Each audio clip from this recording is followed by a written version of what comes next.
So we're going to turn over to Quinta. She is going to introduce, there she is. She's going to introduce Dr. Teresa Fry Brown and give her comments about the event. And again, like, this would not be possible without her and all of you all who registered, who shared, who prayed. Like, thank you guys for the prayers. Like, you know, some people that were probably praying. Anyway, we're not even gonna worry about that. But thank you all for praying. Thank you all for being here. And Quinta. Hi. Good morning. I'm so happy to be here with you all, and I'm just echoing everything that LaKesha has shared this morning. I am so excited. I literally could not sleep last night. And so I am honored to be able to introduce our first speaker, Reverend Teresa L. Fry Brown. And as we were kind of planning these things at the very beginning, I think that was probably one of the first names that came up. So we were truly blessed and favored to be able to have her, and she accepted. That was amazing. I think I'm still in shock that we have all of these amazing speakers for this week. And so I'm just going to introduce her. I'm sure you know so much about her, but I'm going to give the shortened version because she is a giant in her own right. And so just a little bit about Dr. Fry Brown. She serves as the editor of the AME Review and is the executive director of research and scholarship for the AME Church.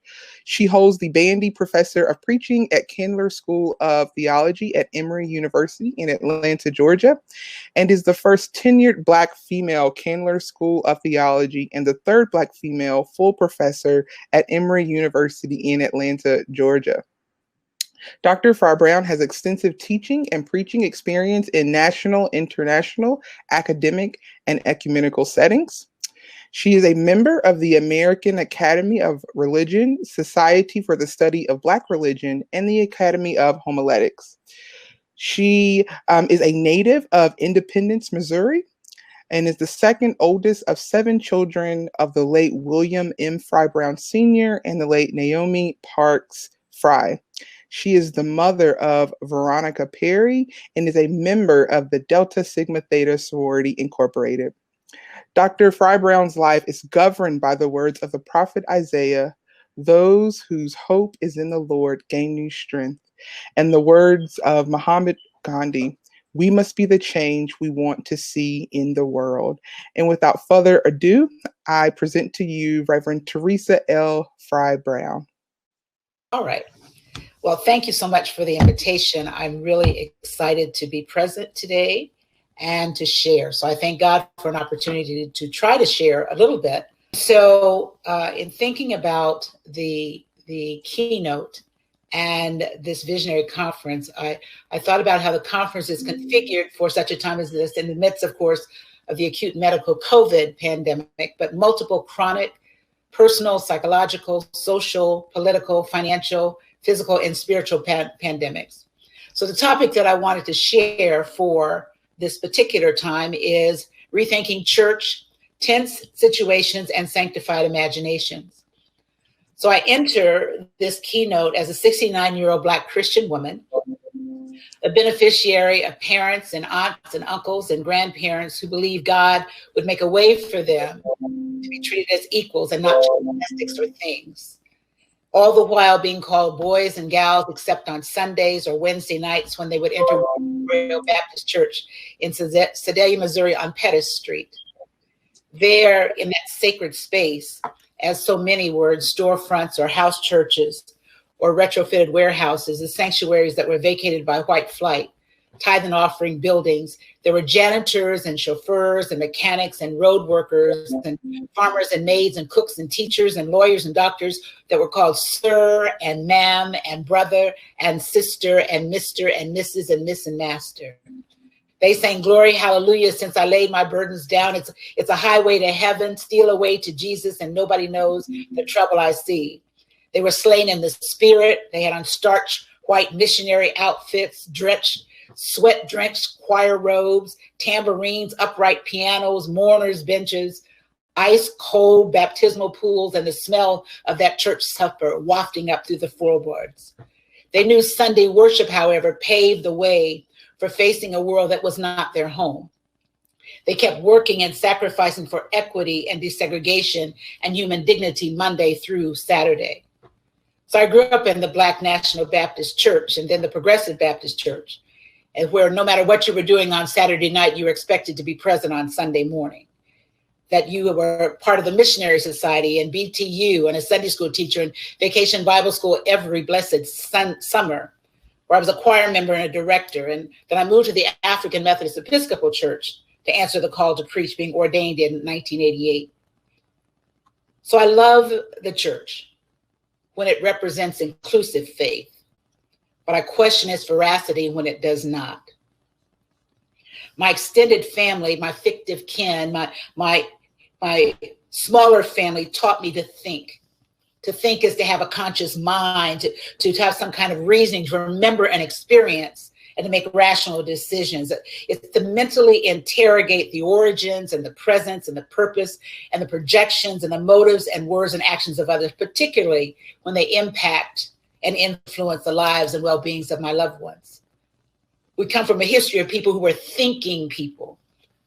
They thought on that for a while. They wrestled with it. They cogitated. They argued. They figured things out. They mused. They ruminated. They turned things over in their mind. Our foreparents had a hermeneutics of suspicion before theologians came up with the term.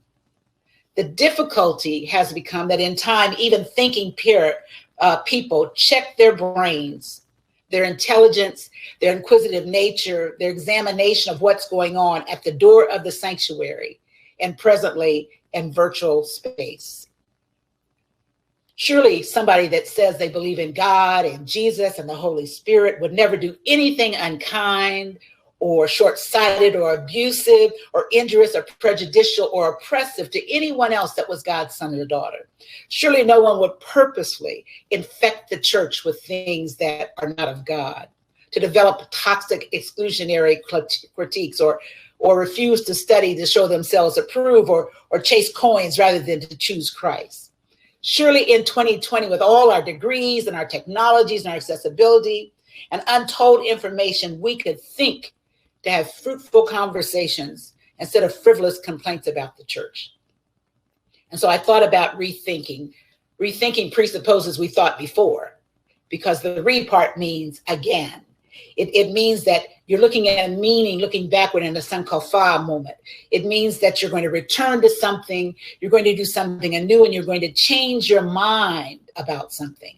It's that Greek metanoia where we're changing our mind, where we're trying to transform by the renewing of our mind. And I thought about that in this rethinking of church, this gathering, this assembly, and what we do when we come together.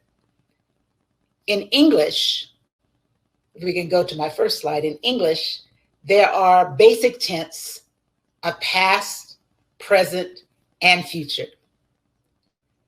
James Baldwin says, not everything that is faced can be changed, but nothing can be changed until it's faced.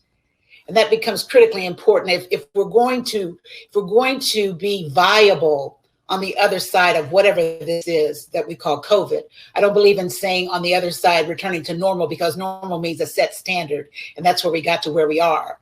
But however God is going to transform us on the other side of this, we think about the past and what it teaches us, the present and what we can imagine going forward, which is why I'm titling this 10 Situations and Sanctified Imaginations.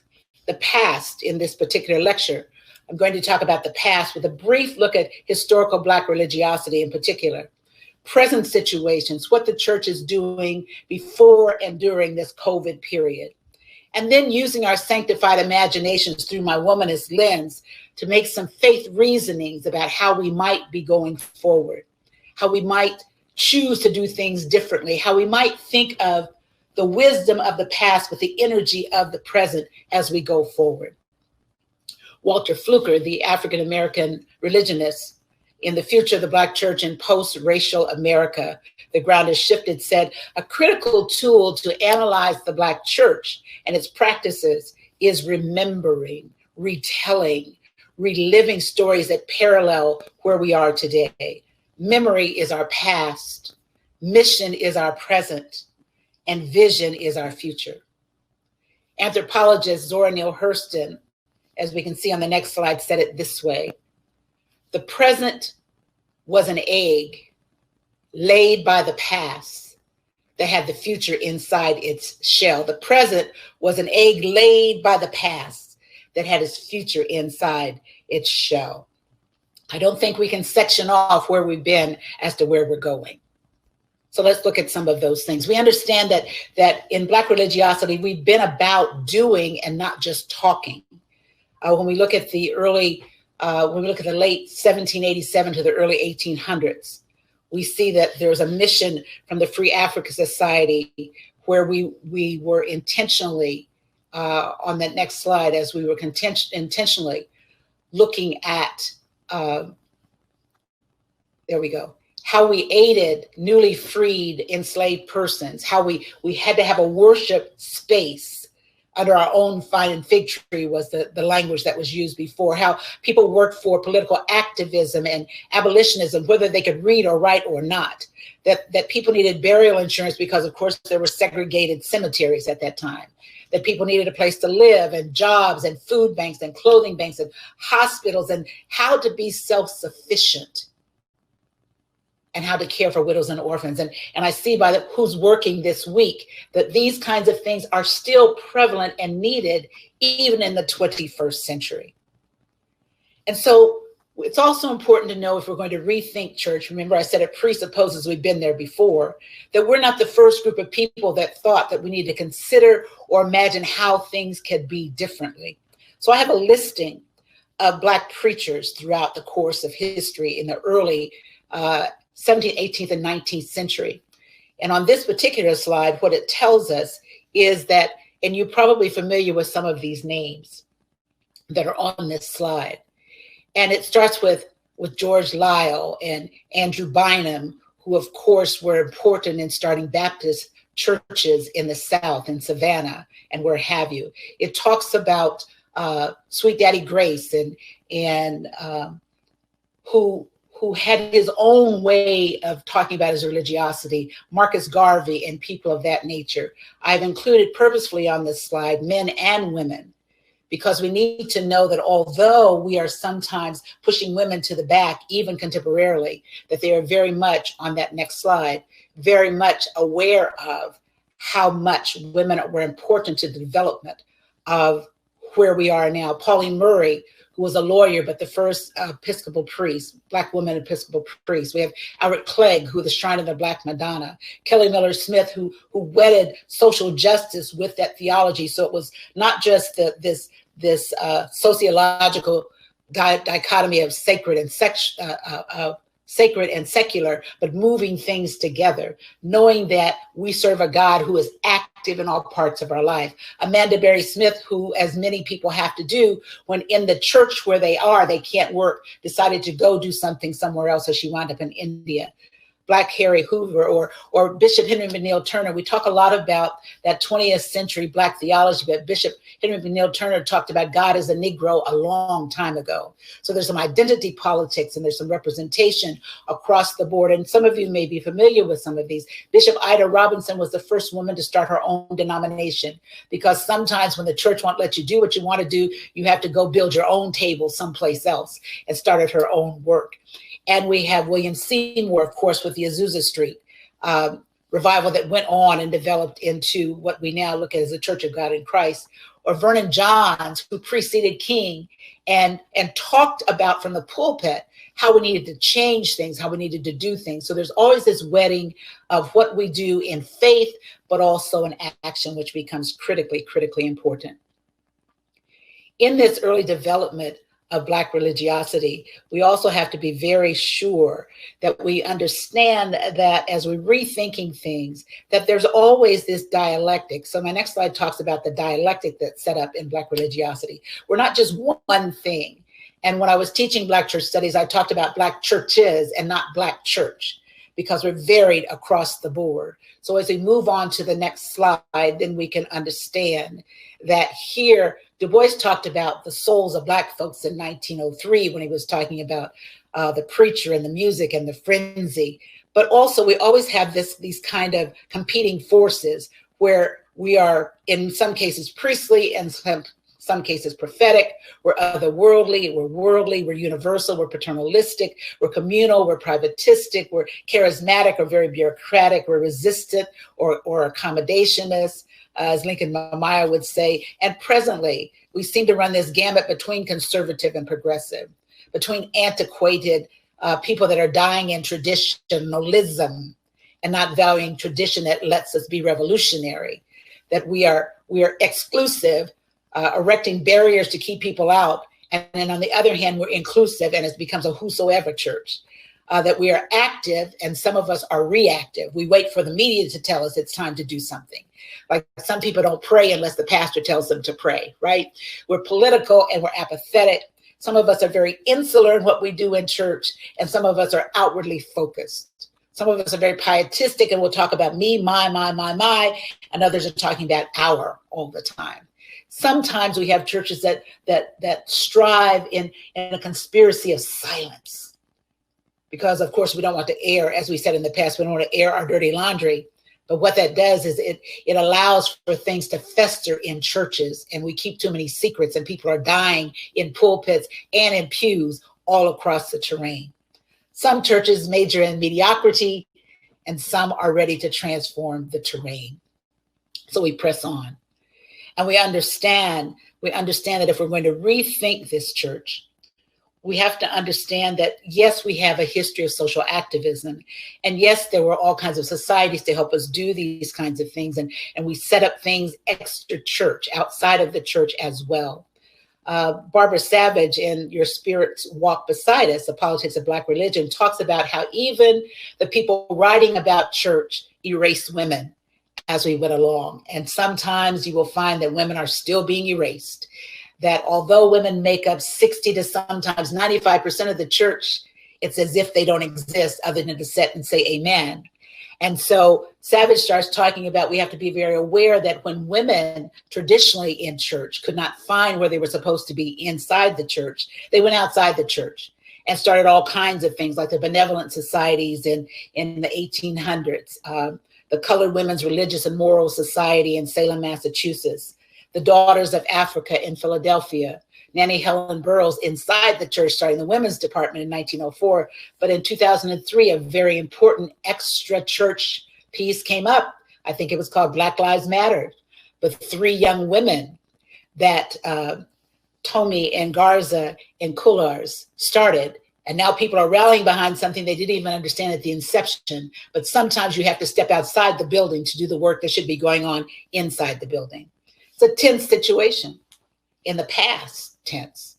But in the present tense, we also have churches that some operate in colorblind theology.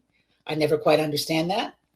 And others talk about who God is for them based on their ethnicity, as we get the Black theology, their social gospel, when we're taking care of things outside the church. And there's also the gospel of prosperity, however one languages that, and I won't go into that right now. We are facing denominationalism and non-denominationalism, which is a denomination in and of itself. Some of us are very communal when we want to care for. We think about church that cares for everyone in the church, or are we privatistic? Anthony Penn says that churches were more communal until we had a large middle class that started vacating cities and moving out where they didn't really need churches. They were at country clubs and they had better education and better housing and better job care. And then we have persons simultaneously that were poorer, that were in the inner city, that Black churches became irrelevant for them. And sometimes we romanticize and say the Black church was always the core. Then the question comes up, it was the core for whom? It's kind of like people romanticizing that everybody walked with Dr. King, when we understand the majority of Black churches did not follow the civil rights movement at that time for various reasons. So as we go on, we look at the way things have changed past, present, and future in Black religiosity. This particular statement, as you can see, talks about the Black church and its sensibilities, but it talks about how churches sometimes stay on the edges. They don't really put themselves out there other than their own doctrine to even think about people that look differently or sound differently or dress differently. We erect these false barriers to keep people out.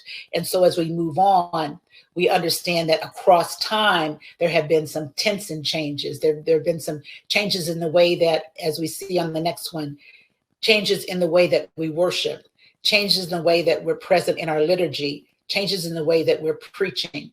So on the next slide, I talk about, I think that we move from congregational singing to choirs, to soloists, to praise teams, to soloists. And we went from swing low to this week. We had spirit called people, lay preachers, then male only preachers, then ordained clergy only. And then the question begs itself, who really calls us in the first place? And who has a right to tell us that we're not called to preach a word from God? We went from our dress and mannerisms have changed over the course of this time period, from morning coats to give your best dress. And I think people misappropriated. They thought that people were trying to be better than someone else because they dressed up for church. No, because we had two outfits, one summer, one winter, when we were enslaved, that you dressed up and gave your best to the master on Sunday morning, to casual dress, to your jerseys, to your particular churches dress certain ways, to individual presences, to come as you are. We went from no seats at all. The picture shows us we were out in the hush harbors, where all we did was stand. We had to steal away to worship or put our heads in barrels so nobody would know we were praising God, to community gathers, to restricted seatings where tithers get preference from everybody else and officers set certain places and everybody wants to be in the big chair, right? To genderized and age barriers and economic seating instead of inviting everyone, as the biblical text says. So we move. And so here we see Zora Neale Hurston talks about being in sorrow's kitchen and looking out of all the pots and standing in peaky mountains and you can be swallowed up in a kitchen because some of our church silence too many people. But you can also go to where the air is rarefied, where God lifts you up so you're above all of those kinds of things. And so here I talk about, I think it's critically important if we're going to talk about we're going to talk about looking at church again, looking at church another way, whether it's pre-COVID or currently. I critique the church because I love the church, but I also work to reform the church. I'm always fascinated when churches say they were founded in liberation, but they have no more barriers than the colored signs during the civil rights movement. That we want people to be a particular way and pass a particular way there. And so the critique is because I want to think critically, because we're talking about rethinking the church, of some of the things I've seen over the time period I've been in churches. It's not for all churches. So if you say, ouch, that's on you, not on me. But we think in terms of analyzing the tense situations, past, present, and future, that keeps us from being what we're supposed to be as churches. The commodification of faith, where it sales more than salvation, where we monetize our faith. There's an interest in more web hits and who's posting what responses than a coherent presentation or a sermon. There's ecclesial casting couches versus your call to ministry. There's a politicized divisiveness. I never understand, if we're all God's children, why we waste so much time talking about whether somebody went to an HBCU or PWI, or whether somebody is in a divine line or not, or whether somebody's gender identity doesn't match up to what you think yours is today. There's too much critiquing and competing and copying each other's ministry in order to be number one. There's congregational redlining and ingrained patriarchy and internalized racism. There's a theology of technology that if you have more bells and whistles, you're closer to God. There's a refusal to prepare for someone to replace you. Instead of mentoring someone to take your place, too often in churches, we lock down offices, we lock down ministries, and nobody else can come in unless we tell them when they have to pry the keys from our cold, dead hands. The celebrity cult is killing our churches. The choreographed charisma and the practiced praise, and people that are stuck on romanticizing what used to be. Too many are struggling to keep up with imaginary competitions. And in COVID, I understand that people are worried about budgets and loss of membership and new funerary practices and missing physical contact with people. But we have to reimagine who, what, when, where, how, and why is church. So Eddie Glaude, as you've been looking at this particular slide, in 2009 had a very provocative, only 790-word essay in the Huffington Post. And it was titled "A Black Church is Dead," and people lost their minds when they did that. What he was talking about, we have to understand that our churches are very complicated narratives of origins and derivatives and all these other kinds of things. So there's not a one-size-fits-all Black church. There's not a one-size-fits-all church, period. That we have to understand that we are highly differentiated. I often say when I'm teaching preachers, you prepare a meal for the table where you're assigned and stop worrying about what somebody else is eating. That we have to understand that there are different kind of narratives, but also sometimes if we're going to make the church the center of our community, make it that community and the community outside the walls also as we rethink that. He also said that we had routinized the prophetic voice. There's sometimes that people say, if you're going to be prophetic, you have to be loud. If you're going to be prophetic, the front lines all the time. That is not what prophetic means. We're affirming what God has told us to do. So as we rethink church, what does it mean to recapture, as he says, our prophetic voice? What does it mean to think anew on ways to be Black and Christian? What does it mean to operate as if we understood that in the biblical text, it said they all held things in common and it wasn't one person, everybody else is out of the way. And so I think about now Sanctified Imaginations. And I'm not sure you can see this very well, but as we talk about rearticulating church, I began by us talking about how we rearticulate our faith language. As Asante talks about, we need a rhetoric of community. How do we talk with each other and stop yelling at each other? How do we have a call to action that brings good to the entire community and not one segment of a faith community? We have to have a rhetoric of resistance, understanding that just as I began, my grandparents were in struggle, we're in a constant struggle. And sometimes we create a struggle within the church and we're fighting the wrong enemy. We have to have a rhetoric of affirmation where we value everybody's personhood, that everybody has a right to be free and have a meaningful life. And we shouldn't be handing out tickets to say you can come into the church or not. And we have to have a rhetoric of possibility, that we persuade ourselves, that we share information, that we search. It's how we speak life with each other, which includes not always using theo-speak, but also approving what your faith is. It means that we stop violent language in the church of slay and tear down and kill something after we talk about the love of God. And so I shift now to using my womanist lens. My womanist lens as we begin now to talk about sanctified imaginations. What is the possibility of where we can go now? What are new ways of us imagining together what church could be, what the called out could be, how we can work this thing out continually? So at first, as we go to that slide on womanist lens, we look at very quickly, I'm going to spend more time, I think, in this particular lecture on traditional communalism, but radical subjectivity means that we do the faith work even when it's resistant. And that's very hard when somebody has told you because of your gender, you can't be someplace. So you find other options like holding a virtual summit when you can't do what people think that you should be doing. It means that you find your own places to do ministry and not let somebody else tell you you can't do ministry because you can't do it in their space. It means that you raise the consciousness of people. That next slide will have that. You raise the consciousness of people, that there are possibilities of liberation, that you think about your moral imagination. That's where you start.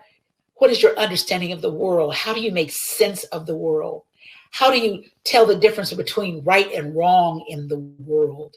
How do you envision a range of possibilities? And what we have to understand that sometimes we're too cowardly within religious bodies, but we have to have a metamorphic, is my word, boldness, to stand even if you have to stand by yourself. that list that I had earlier on, those people that started these different types of churches and different denominations had to have a metamorphic boldness because they knew that people wouldn't like them, but they did it anyway. So we have to reconfigure that thinking about what we're going to do. We have to reimagine self-love. Redemptive self-love means we celebrate who we are, our own agency that we seize today, that carpe diem. It means that we're responsible for our own healing. Too many of us come to church needing something and don't seek to do anything ourselves. So we have to get up off the mat and get our own water sometimes, right? We have to speak our own minds without allowing other people to put words in our mouth and treat us like we're spiritual muppets all the time. We have to prioritize things and mentor other people and develop our own personal devotion. And we have to rest. It's in the book for a reason. It's in the Bible for a reason that there's a sabbatical in the Bible for a reason. You don't have to have grant to take a sabbatical. Sometimes you just have to unplug from everything and everybody and just sit by yourself. So you love yourself enough that you want to keep living. We have to relinquish toxic privilege. And we have toxic privilege based on gender and sometimes age and sometimes status and sometimes title, but we have to release toxic privilege. We have to reconsider. The next one is appropriation and reciprocity. Critical engagement is the next one. You're fine. Critical engagement means that we have to think. Percipio, percipi, and percepta means we learn and we gain and we understand. It means that representation matters. We understand that a lot of the literature, the studies on millennials did not include Black millennials. I talked to the person who did they said they didn't know how to talk to Black people about that. We have to understand that Black millennials, 61% are still in churches, right? And representation matters, not as a checkoff box. I've lived through checkoff box because I was a woman and because I was Black. But we shouldn't be including people in things because they check off a box and you say, now I have millennial worship, and you don't know anything about millennials. Nor should we get rid of people because they're of a certain age. We should work together on this, but representation matters. And so instead of having a flyer where you have to count how many men and women you have on a flyer, that should come natural. That's critical engagement. You analyze what's going on and you use the best person, not the best person that you like because it fits your theology, but the most qualified person should always be the one doing something, or you're going to just do self-stimulation your whole life and we won't get anywhere. We have to know how to know our own history and write our own stories and interrogate and critique and think for yourself. When I talked earlier about people that check their brains at the door, you have your own faith. That's something we should be looking at. And then we have reciprocity and appropriation. We understand that appropriation means that you take something without permission. Too many people are guilty of spiritual plagiarism, where they'll take something of somebody else's and don't give them credit. And we use that lie about, well, after I say it 2 times, it belongs to me. The devil is a lie. No, you have to put in some work, some sweat equity. God gives you a brain. Stop stealing everybody else's work. Stop stealing somebody else's sermon. Stop trying to sing the song just like someone else. It means that you use what you have. Because if we're going to rethink things, maybe God doesn't want it to sound that way anymore.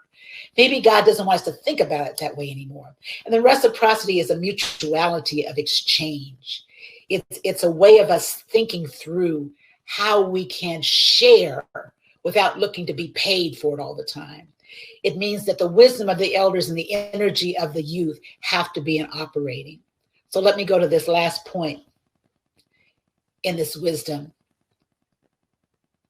Sanctified imagination means that I'm now trying to think through how I can imagine something that is not, that how I can use my mental capacities and my knowledge and my research and the way that I talk with, not talk at, but talk with other people.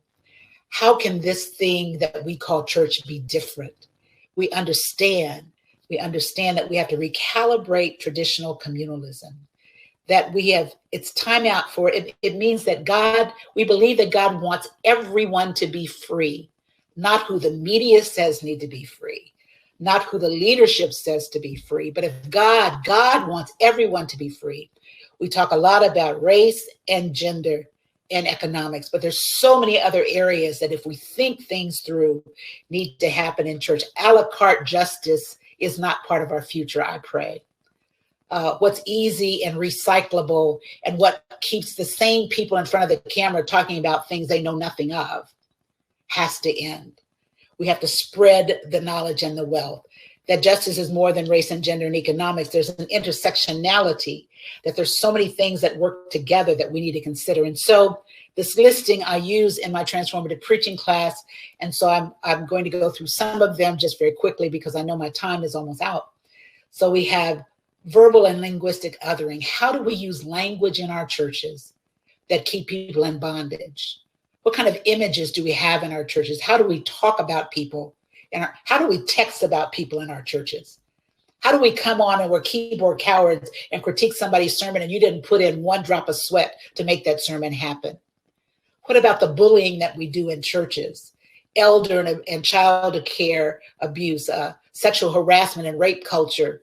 Yes, I know Tamar aren't in the Bible, but do we have to keep it going in the church too? Immigration reforms and restrictions. It's very interesting to me that the people that should understand what it means to be on the outside the most are turning their ears and their eyes away from children in cages at the border because they don't look like us. Sentencing guidelines and drug policies. And we have to understand that women are also in prison. Women are also in prison. So when we do these, and I love my brothers, please understand, I love my brothers, and I love my sisters who are also incarcerated. Human trafficking and slavery, potable water and food deserts. You're going to talk about that this week. Global warming and climate change. I remember a few years ago, we talked about having church dinners where we didn't have styrofoam and foil. And people went ballistic because that's what we've always done. We've always done it this way, but we're contributing to killing the very planet that God gave us dominion and not domination over.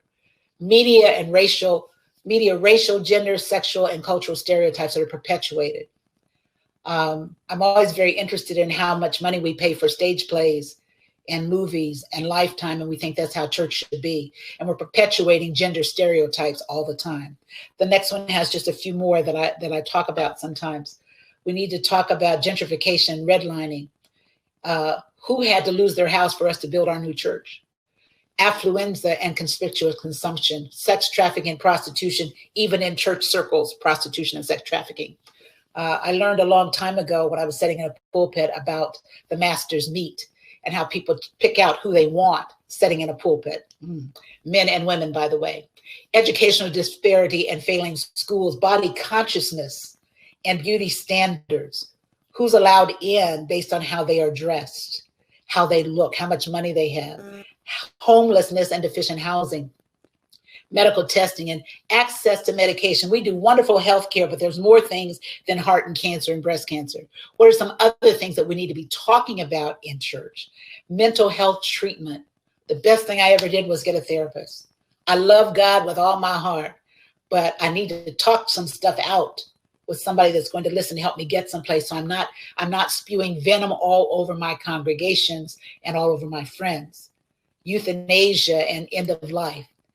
Our churches need to talk about what life means, yes, but they need to talk about what death is, particularly now when we're going in COVID through these new ways of doing funerary rites.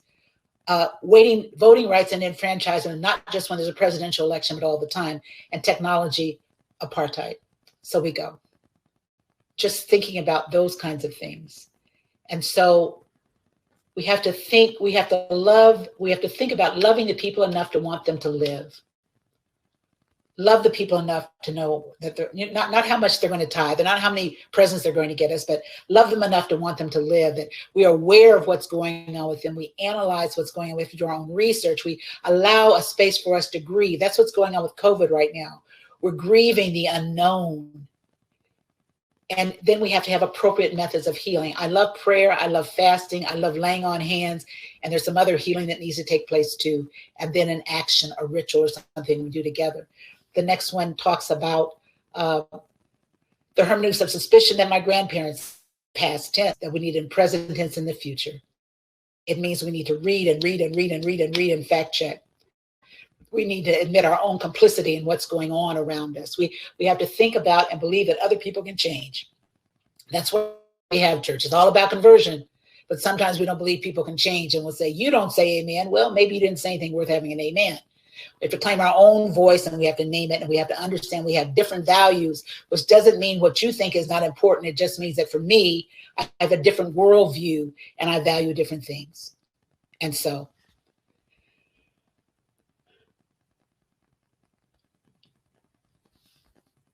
the late Catholic Christian educator Maria Harris talked about in the 21st century in her book, Proclamation Jubilee, that we have to demand liberation for everyone. We have to emphasize our connectedness regardless of our denominationalism and our genders and all those other barriers. We have to find a corrective for suffering. Everybody's suffering, not just the disease of the week and not just whatever we're going to protest this week. We have to have the power of our imaginations, the already and the not yet. And we have to have a vocation of repairing the entire world. So as I summarize, notice I didn't say as I close. As I summarize, I remember one of my favorite pieces of classical literature is Plato's Republic, Book 7, The Allegory of the Cave. And you know this dark underground cage, and there are people sitting on a long row, and they're facing a wall, and all they can see was in front of them, and they're all chained, and behind them the puppet handlers are walking with light, and all they can look at is the shadows on the wall. And they sit and they sit and they sit. They don't know anything else. This becomes their reality because they don't think anything past what they see right in front of them. It's based on their limited view of the cave, and the puppet handlers control them mentally and socially and physically and spiritually, and they supply the reality of the facing the wall. They tell the chained people what to believe and who to trust and when to talk and what to say and how high to jump and when to say amen and when to applause and when to spin around and when to fall out, knowing that nothing else the people see but what is in front of them. And at times we are just like that. In the allegory, the people don't realize that they're being held captive since their existence is all that they know. And there's a fire in back of them at the mouth of the cage. And so he posits the truth is nothing but shadows or images. So what would happen if one person got up, freed themselves, and walked out of the cave? That's what rethinking the church is. It's that we're watching something. Why are we trapped in it? And if we trust God and faith God to help us rethink and imagine something else, it doesn't matter about past tense or present tense or future tense. It matters that we faith enough to think differently. So I end with my favorite line from Black Panther. As Shuri says to King T'Challa when she's in her lab, just because something works does not mean it cannot be improved. That is Rethinking Church. Thank you. And thank you so much for that presentation. We are going to go to some questions. If anyone has questions, we would we'll definitely entertain them right now. But I want to first thank you for the presentation. But as you do the work that you do and you engage in churches and congregations, what would you say is the most important thing we need to rethink about church of all of the issues that we're dealing with? I think that for me, as a woman, as the area that I tend to most is the survival of all people. And my passion is that we stop calling people things, pushing people out of faith systems, determining who is in and who is out. If we do an invitation at the end of a sermon, at the end of a service, why do we put qualifications on that? Because I think it says, let everyone who would come. And so for me, as a rethinking church, we need to be healthier, yes, but we also need to think seriously about stopping the exceptionalism that's going on. I'm just not sure how we can say we love God and hate some of the people who come through the doors of the church. I definitely agree with that. I like to imagine the church as a tent versus a building where everyone has access and are able to come in. But it seems like we've created this model with the ushers where we can qualify who's able to come in and where they're able to sit and what access they're able to have to this God who is supposed to love all of us. Someone did ask for a reading list. So is there somewhere on your website or on the school's website where you have books that you are, I know there are several books that you've authored, but also books that you recommend for this work?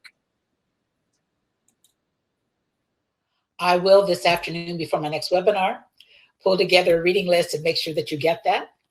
I don't share my slide presentations because of some of the copyright laws, but I will give the resources for the slides.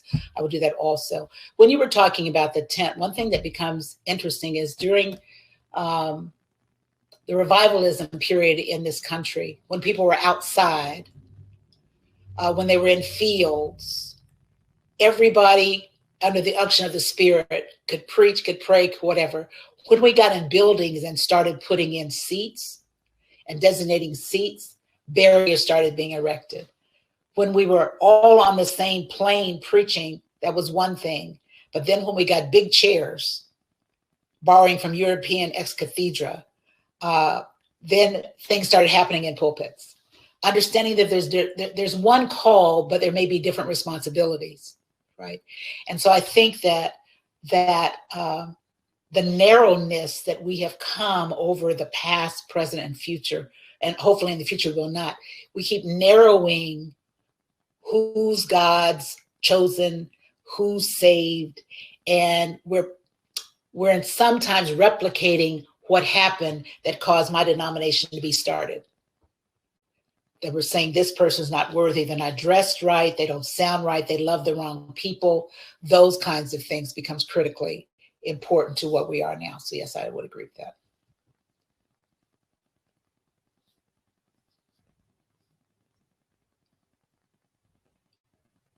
Do you want me to read the question and answer it? Is that what I'm doing? They're asking me about the dismantling patriarchy. Is that what you would like for me to talk about? Dismantling patriarchy becomes, number one, understanding the source of it. In the Great Migration and before, because we understand in the enslaved times, men and women work side by side. And there's this misnomer that Black women were treated better than Black men in enslavement. Somebody didn't read their history. Black women were in trays up under beds so they'd have access to be raped, right? And so this cultural true womanhood, as we tried to begin to emulate other people after enslaved times, we started borrowing European standards of who was male and who was woman, who was female, and woman's place was inside the house, man was outside the house. We didn't have that competition until we started emulating somebody else's culture. And I think that first it's understanding socio-historically where that came from, and then look at the recordings that people have and role definitions. I'm great with walking side by side, partnered with somebody. God has given me a brain so I can think for myself, so I don't need anybody to tell me that. But I think we have to talk with men and women about these concepts about patriarchy, about men's roles and women's roles, and get rid of that lie that Black women hate Black men or trying to hold them back, or that Black women are always accessible for sex. That's a European concept that didn't come from us. Yeah. Okay, so I was muted for the last question. Okay. Please expand on the language of bondage versus the message of love. Okay, tell me what I said. Bondage versus the message of love. I'm not sure when I said that, but I think that we can hold ourselves captives. We can enslave ourselves to some old rules, some outdated rules, some that are not culturally ours in the first place. I think that we keep people from living fully into who God says they are based on some rules from the 17 and 1800s that have nothing at all to do with what's going on today. It's like I tell everybody, sexuality discussions did not just happen. They're in the biblical text. So I know we act as brand new and all of a sudden we have to have rules to keep everybody out and make jokes about people and say nasty things about people or try to determine who should be with whom. That to me is a kind of social psychological bondage that has nothing to do with faith. It has nothing to do with the Corinthian, each part of us is part of the body, because some of us are lopping off parts of the body. In same way, we keep roles and designations of people. All the gays are in the choir. Well, the truth of the matter is that's not the truth. But we target somebody. So that's not about love. That's about keeping people captive. So that's the way I would articulate bondage. We keep too many people captive by making up that. Quincy Jones says that something about insecurity is dressed up ego. And so I think that sometimes our own insecurities cause us to lash out at other people and try to keep people out because we're too lazy to read. We're too lazy to go and try to find something. We're too lazy to use our imaginations. So the best thing we do is smash somebody else. Mm-hmm. And can you touch on, because one of the things I've seen you discuss in your webinars previously is the violence in language that we use. Like when we say, like, you slayed that sermon. And can you expound on just the importance of our language and how words matter?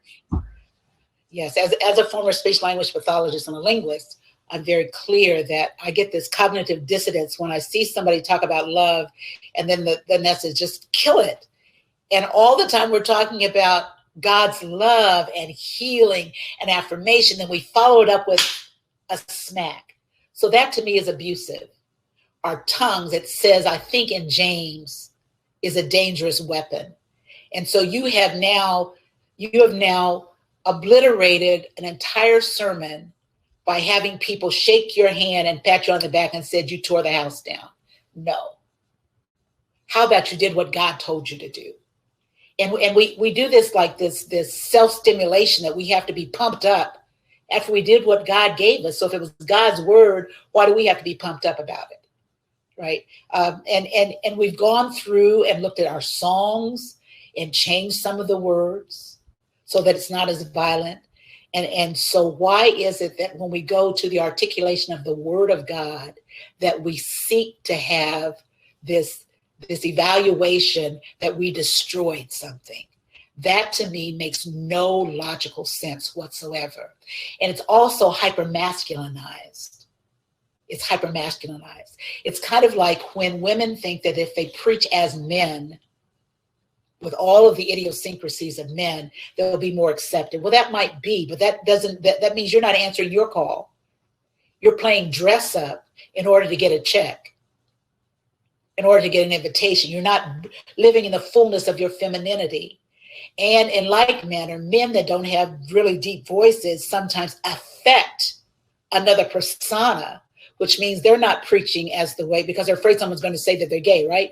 So they're not preaching as God has called them, or they use props to make themselves look more intelligent, and they haven't done any work whatsoever, but they've stolen something from somebody else. That to me is violent.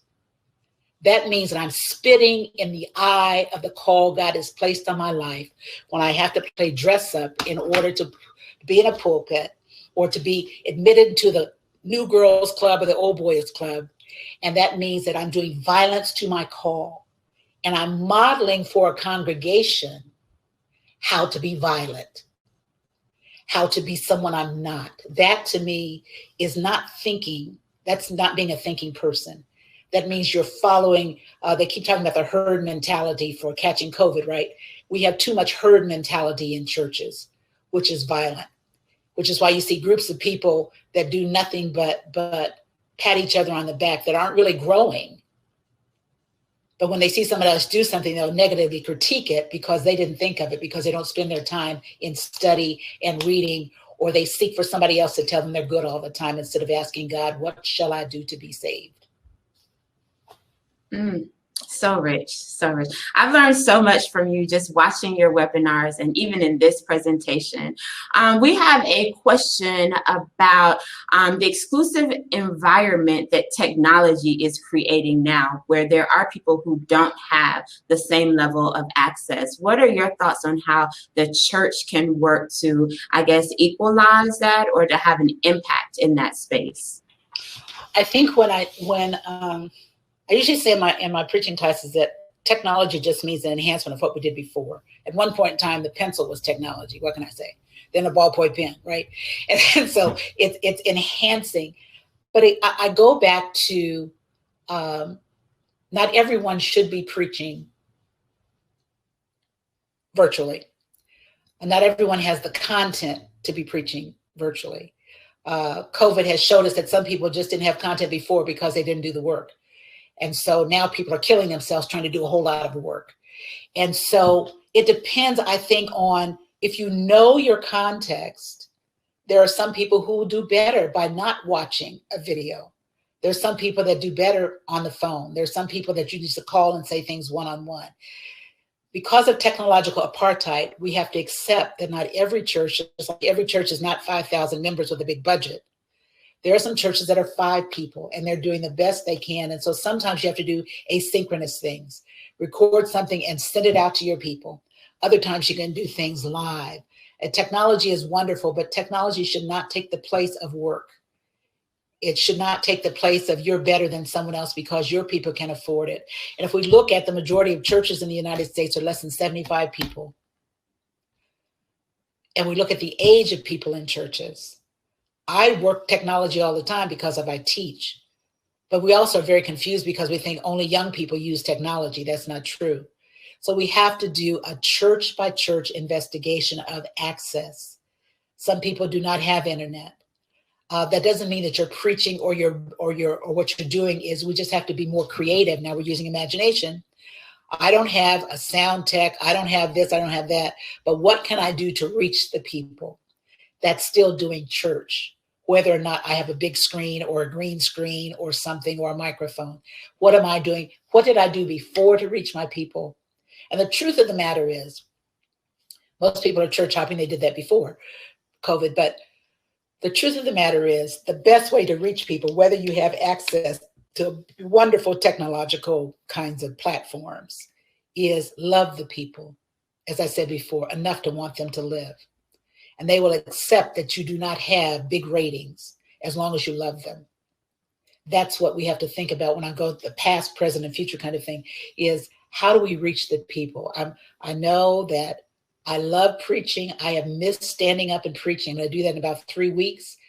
But I also know that I still have a word in me, even if I'm not putting it out right now. Right. And so I can talk to people about what I'm preaching. I think that's what that is, that somebody's asking about commodification.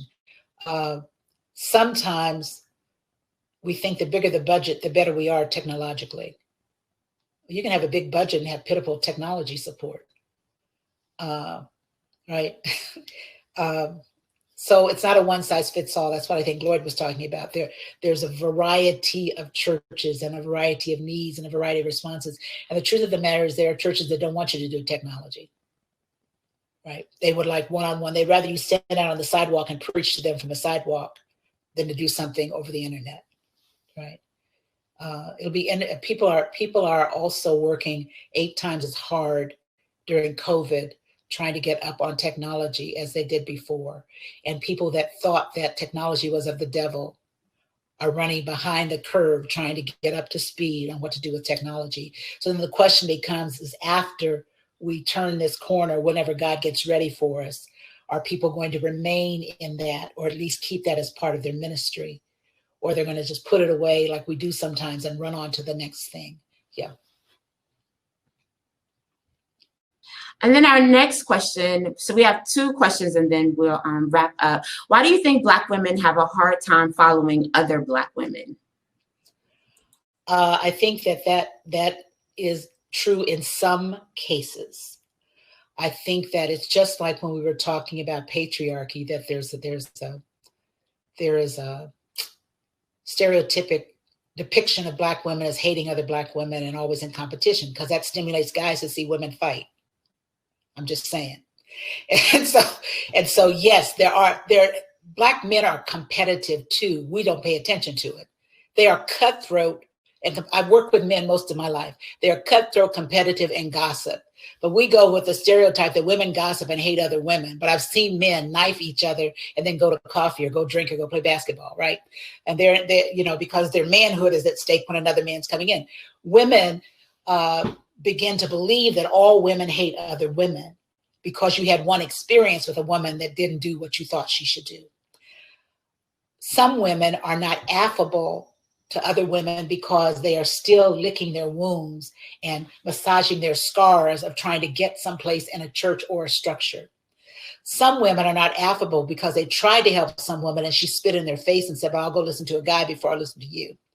Some women just don't like themselves. So we can't do a one-size-fits-all model with women. I think that that does us a disservice to think that. It's kind of like when some women see another woman talking to a man, all of a sudden she has to be in a sexual relationship with that man, right? She may be helping him think. What can I say, right? And so that's giving a discredit to women that they're sexual objects and hate-filled sexual objects that are always spewing venom. And I think that that's unfortunate. So if we're going to rethink church, we also have to rethink role definition, what we think about who we are as women and who we are as men, and stop that pulling that early 20th century, mid 20th century. I'm going to go back to it. Tyler Perry plays, Greenleaf, Lifetime movies, all this crap. And I do mean that because it's your thing, because I want to say the word that we pull into what is not, that is not what real church is. But if you enter with all of that in your mind, then you're going to then transfer it to everybody that you see and never give yourself a chance to be in, I think the word we say at communion, love and charity with our neighbor. Because we enter relationships with women and suspect that they want to be us. I don't want anybody in my pumps. I can't afford them. They don't know what it costs me to get here. So if you don't like me, good, baby, that's you. But I know who I am. And so when we begin to know who we are, we don't get pushed off and accuse a woman of fighting, not liking us, of being catty, any more than we accuse men of doing the same thing because we haven't watched the men. I've sat in pulpits now for 38 years. Trust me. Trust me. They have the same perceptions of each other, but they shoulder bump, fist bump, and everybody thinks they're wonderful. No, no, no, no, no. They are human beings. So human beings have to take care of themselves, learn to love themselves. That was that piece that I gave you earlier about righteous self-love. Anna Jude Cooper said in 1892, you have to love yourself, discipline yourself, determine for yourself who you're going to be. And then you don't have to sit around and say women hate women, men hate men. Because we should all love each other.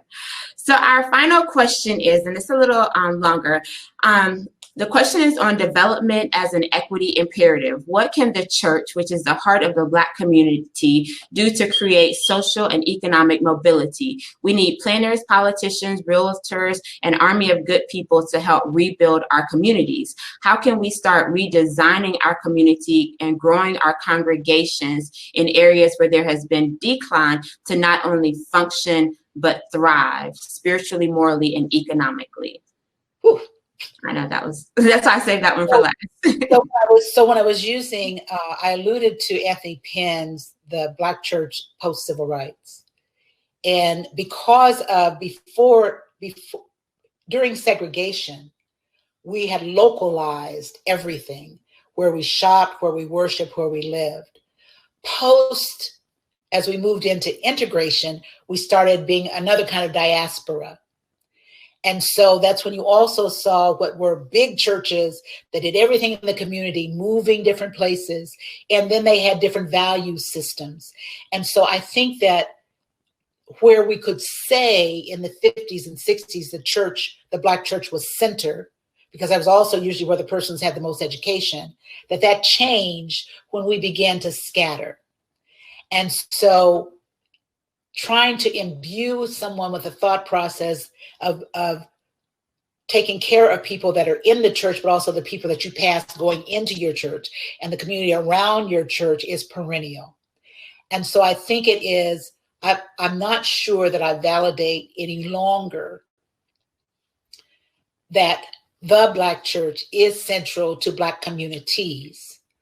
I think that Black churches have the ability to deal with varieties of communities in all those areas that you mentioned. But I think it puts too much of an onus on the Black church.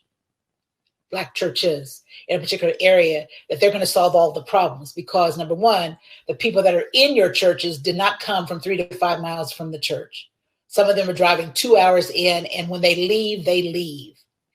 And so that also puts too much pressure on pastoral leadership, thinking they're going to solve all of the issues. And so one of the things that we did when I was in Denver that I think is still very viable is what you need to do is start networking churches across communities to deal with this. And also stop thinking we have to have one Black leader. Because when you have one Black leader, it's easy to kill one person. And so we bought into the American dream of one great big saint. Then when they're assassinated, we scatter like roaches, right? And so how about many leaders that work together in order to empower communities, regardless of denomination, regardless of gender, regardless of sexuality, and stop looking for one person or one church to lead us to the promised land, because all we're going to do is keep wandering around the wilderness. Well, thank you so much for your time this morning. And I pray that you all can understand now why it was so important to have this woman of God to kick off this event, because we knew that your voice was so powerful and that it would definitely be a blessing to our attendees. So I just have one question. How can we support you? What can we do to help build you up and to help build up your platform and the work that you're doing? I think that someplace I mentioned representation matters. And so I understand that I'm probably within 10 years of retirement. I think that for me, where I am now in my career, I would love for you to buy my books. I love all that kind of stuff and all that. You know, I go everywhere. I preach around the world, all that. What would help me most is knowing that there are persons, regardless of generation or sociological tagging, who are working for justice, not just race, not just economics, not just political justice, but all those things that I named. That would help me much more than saying, buy my book, okay, because I'm good. Buy it if you want to, but I'm good. My job now is to prepare for who's next, to mentor who's next, to talk with people who have more energy than I do to get out and do some things. And that gives me hope for, I know the past, I'm living in the present, but the 10 situations of the future need to be attended to. Well, wonderful. Thank you all for attending this opening session. Thank you so much, not just for this presentation, but for the words that you've spoken over my life and my ministry and the encouragement that you've given. What you all see on the screen is who she is behind the screen. And you have no idea how much that means to someone who's trying to build something that has not been built before, and just the challenges and your support and the words that you've spoken to me have really been a blessing. So thank you so much. Thank you all.